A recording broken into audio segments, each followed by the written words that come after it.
তোমার নিজের হাতের মুঠোয় সফলতার চাবি, ইচ্ছে থাকলে সম্ভব হবে তোমার দ্বারা সবই। দর্শক মন্ডলী, আজকে আমরা চলে এসেছি মুক্তি কমলা বাগান ও নার্সারি। প্রায় 6 বিঘা জমির উপর চাষ করা হয়েছে বিভিন্ন জাতের কমলা। ভিতরে ঢুকতেই দেখতে পারবেন প্রতিটি গাছের পাতার ফাঁকে ফাঁকে ঝুলে আছে কমলা।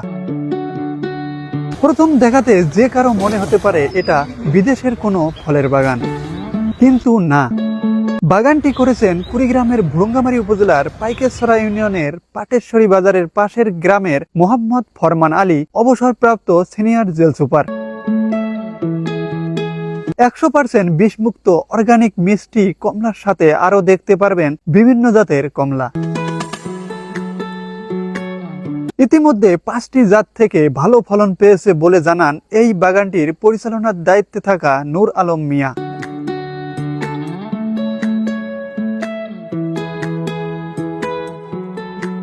তো মূলত এটা কোন জাতটা? এটা চায়না। এটা চায়না। আর এটা হলো দার্জিলিং। এটা দার্জিলিং। তো দর্শক দেখতে পাচ্ছেন এটা দার্জিলিং। তো কিরকম হয়? তার মধ্যে দার্জিলিং, আফ্রিকা, থাই 2, মিশর ও চায়না। এই 5 জাতের কমলার মধ্যে চায়না কমলার ফলন ব্যাপক পরিমাণে ফলিয়েছেন ফরমান আলী। চায়না কমলার গাছ লাগিয়ে ভালো ফলন হওয়ায় গ্রামের সবাইকে তাক লাগিয়ে দিয়েছেন তিনি।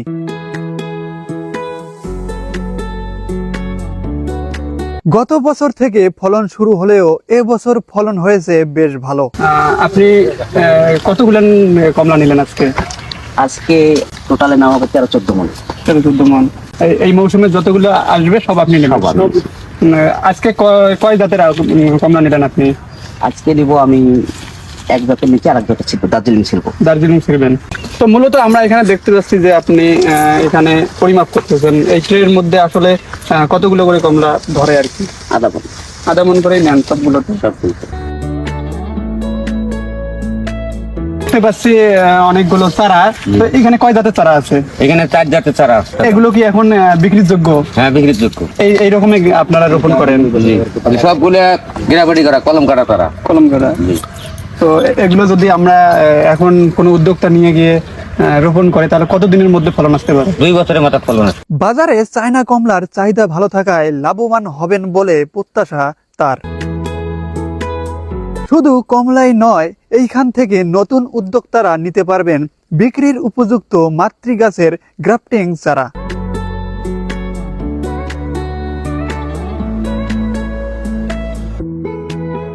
সুপ্রিয় দর্শক মন্ডলী, আজকের ভিডিও পর্যন্ত। সেই সাথে সবাই ভালো থাকবেন, সুস্থ থাকবেন।